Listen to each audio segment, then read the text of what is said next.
Meu querido, a paz do Senhor Jesus para você que está ligadinho aí no programa Mensagem da Cruz.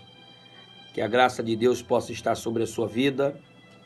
E eu quero trazer uma reflexão para você no primeiro livro do profeta Samuel, capítulo 21, versículo 10 até o 15. Primeiro livro do profeta Samuel, capítulo 21, versículo 10 até o 15. Não sei se você já ouviu a expressão, alguém dizendo assim, fazendo-se de doido para viver, né? E esse texto, ele vai falar sobre isso. Eu quero ler aqui para você. No livro do profeta Samuel, capítulo 21, versículo 10 a 15, diz assim: E Davi levantou-se e fugiu naquele dia de diante de Saul e foi a Aquis, rei de Gade. Porém, os criados de Aquis lhe disseram: Não é este rei, ou não é este Davi, né? O rei da terra? Não se cantava deste nas danças, dizendo: Saul feriu a seus milhares, Davi, porém, a seus 10 milhares? E Davi considerou estas palavras no seu ânimo e temeu muito diante do rei, Aquis, né, o rei de Gade, e por isso se contrafez diante dos olhos deles e fez-se como doido entre as suas mãos e engravatava, né, nas portas, né, de entrada e deixava correr a saliva pela barba. Então disse Aquis aos seus criados: Eis que bem vedes que este homem está louco. Por que trouxestes a mim? Será que falta-me doidos aqui, né, para que vocês me trouxessem a este, para que fizesse doidices diante de mim? Há de entrar ele, né, e estar comigo em minha casa? Então, essa foi a declaração do rei Aquis diante daquela loucura, né, que Davi fez ali diante dele. Poucos relatos na Bíblia, querido, eles são tão intensos assim, quanto esse que encontramos nesse texto bíblico. Davi perseguido, correndo o risco de ser encontrado pelo implacável rei Saul, que estava sempre ali, né? Ele era inimigo número 1 do império israelita naquela época. E Davi decide se refugiar no território inimigo. Então ele vai ali para a região de Gate. Mas aí quando ele percebe que ele fora reconhecido e que estava agora correndo grande perigo, ele percebeu que aquilo era um momento difícil na sua vida, um momento difícil para a sua trajetória. Então Davi começou a se agarrar nos portais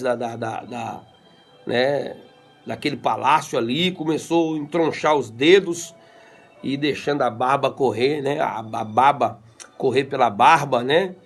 E ficou meio ali um comportamento, deixando, né, a salivar. E desta forma ele se salvou, porque as pessoas acabaram por ignorar a ele e deixou ele ir sem ter a percepção de que era ele que estava ali. Então Davi fez-se de doido para viver, e talvez você já tenha ouvido esse dito popular. Davi se salvou tornando-se ridículo, né? Ele se faz passar por alguém que perdeu a noção da vida, do bom senso. Ele faz passar por alguém que perdeu a noção da racionalidade, da lógica humana. Ele já não estava mais agora dentro dos padrões. E a verdade é que muitas vezes Deus constrói seus planos e propósitos em cima disso. Em cima, às vezes, de gestos ridículos, de gestos malucos, onde a própria Bíblia vai dizer que Deus usa coisas loucas para confundir as sábias e as que não são, para confundir aquelas que são. E aí, querido, o apóstolo Paulo é quem disse esse versículo, e quando ele disse esse texto, ele estava numa mensagem introdutória da primeira carta à igreja de Corintos, e o texto diz que Paulo, ele inicia ali dando uma saudação, um elogio, falando da situação da igreja, do plano de Deus inicial para a igreja, e depois ele diz que aquela igreja foi chamada, né? Ele vai falar sobre o chamado daquela igreja, o chamado para a santidade, para uma vida de santificação, para um chamado especial, né? Depois ele fala do chamado desta igreja para a comunhão, para viver em unidade, porque aquela igreja estava tendo muita discórdia, muita briga entre eles, muitos problemas estavam tomando conta daquela igreja, e Paulo vai dizer que os problemas estavam por causa do partidarismo que aquela igreja tinha, onde cada um se julgava ser de Paulo, de Apolo, de Pedro, né, de Cristo. E aí Paulo, na conclusão do capítulo 1, ele fecha dizendo sobre a escolha pelo propósito do qual Deus nos escolheu. E aí ele diz que nesse chamado para adoração, nós precisamos também entender de onde Deus nos chamou, e é aí onde ele diz esse versículo, essa pérola tão preciosa, dizendo que Deus confunde, né, as sábias, as que não são, para confundir aquelas que são. Então Deus impede que nossa insanidade nos destrua. Davi, ele poderia ter sido eliminado naquele momento. Davi poderia ter, né, caído na mão daquele homem e ali ter botado um fim naquele projeto, né, e trazido um transtorno social, um transtorno terrível, e ele acabou se livrando, né? E às vezes na nossa vida, no nosso cotidiano, nós também temos esses desatinos, nós também temos aí esses momentos de loucura na nossa vida. Às vezes é uma ação fora da curva, uma ação inesperada, uma loucura que a gente faz, toma um rumo na nossa vida, né? Quantas pessoas conseguiram aí partir para o tudo ou nada, tomaram um ato de loucura, um ato mais insano da vida, e todo mundo dizia, esse cara tá louco, esse camarada, rapaz, como é que o cara faz isso? E de repente foi a atitude mais acertada da vida que ele fez, hein? Quantas pessoas já fizeram isso, né? Todo mundo dizendo não, e essa pessoa agiu contra a regra normal, contra, né, o ato normal da coisa, o círculo normal da coisa. Então, e essa pessoa conseguiu superar. E talvez a maior loucura que você possa fazer na sua vida, talvez sua família vai dizer isso, seus amigos vai dizer isso, é você se entregar a Cristo. Pastor Renato, a maior loucura é... A Bíblia diz em 1 Coríntios capítulo 1, versículo 18, certamente a palavra da cruz é loucura para os que se perdem, mas para nós que somos salvos é o poder de Deus. A morte de Cristo, querido, é loucura. Loucura para aqueles que perecem. Loucura para aqueles que se perdem. Loucura para aqueles que não compreendem esse poder transformador, esse poder que mudou a minha vida e tem mudado a vida de muita gente. O apóstolo chega a dizer, se por acaso nós pensássemos que Deus está louco, que Deus enlouqueceu, que Deus ficou maluco, já pensou? Se pensássemos que Deus está louco, ele diz, certamente a loucura de Deus, ela é melhor, maior, superior do que a loucura dos homens. Então, aprove a Deus a salvar os que creem pela loucura da pregação. Então Deus quis te escolher pela loucura da pregação. Deus quis te escolher pela loucura desse evangelho que muita gente diz que é maluquice, que é fundamentalista, que é voltar ao passado, que é ser quadrado, que é ser maluco, né? Esse negócio de Deus, de Bíblia, né? De ser cheio do Espírito Santo, essa coisa de ser cheio da graça, do poder, nada, querido. Eles não sabem que loucura boa é essa. Talvez essa é a loucura para sobreviver, fazendo-se de louco para sobreviver.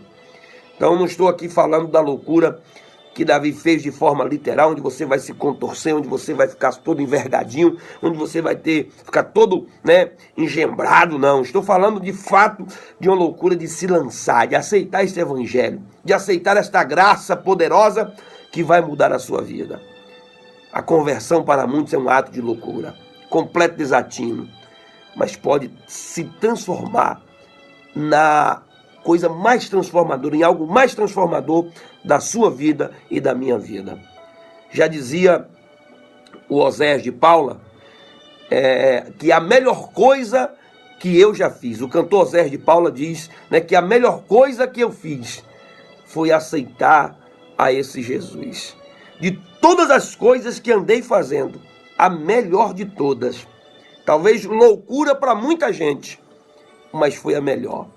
Eu me recordo que o pastor Gilvan Rodrigues, ele era jogador de futebol, um lateral, né? Eu me lembro do testemunho, né, gente? Não sou tão velho assim. Então, me recordo do testemunho que ele contou um dia. Pastor Gilvan Rodrigues, um dos maiores pregadores da Assembleia de Deus no Brasil. E ele, contando que ele era jogador de futebol, ele jogava pelo Esporte Clube. E ele estava com a contratação para jogar no Flamengo. O Flamengo fez uma pré-contratação com ele, um pré-contrato. Na hora que terminasse o ano, né, a temporada anual com o Esporte Clube, ele já passaria a assinar o contrato e já seria o jogador oficial do Flamengo. Ele era um lateral esquerdo, estava despontando muito naquela época. E aí o pastor Gilvan Rodrigues se converteu a Cristo. Aceitou Jesus como Salvador. Jesus o alcançou com a sua graça, com a sua misericórdia. E o pastor Gilvan Rodrigues botou na cabeça que não ia jogar mais bola. E aí, quando ele chegou ali para conversar com os dirigentes do Flamengo, com os dirigentes do Atlético, né, do Esporte Clube, melhor dizendo, e aí, rapaz, aquilo ali foi uma confusão. O pessoal da época, né, batia em cima da mesa, ficaram doidos com a loucura que o pastor Gilvan Rodrigues estava fazendo. E aí disseram assim: olha, rapaz, você é tabaréu, você é maluco? Você negócio de Bíblia, rapaz, de crente, calma, aquela confusão toda. E aí ele disse: não, estou decidido, eu se converti, então seja crente e jogue sua bola, rapaz. Ele disse: não, eu não quero mais. Eu não quero mais jogar bola, não quero mais fazer parte de nenhum clube. Eu agora vou defender outra seleção, vou defender o evangelho, a pregação do evangelho, e vou sair por aí pregando o evangelho. Sair por aí por onde, rapaz? Você está achando que você vai andar de avião, que você vai voar, que você vai andar? Não, você está fadado a morrer aí na sua cidade, fracassado. Você não vai conhecer nem o que é aeroporto, ou grandes aeroportos, né, desse país. Você não vai andar mais. E aí proferiu tanta sentença que ele era doido, maluco. Como é que um cara com um futuro desse na mão e tal, enlouqueceu? Foi outro clube que lhe fez uma proposta melhor. Ele disse: não tem proposta nenhuma. Estou agora servindo a Cristo.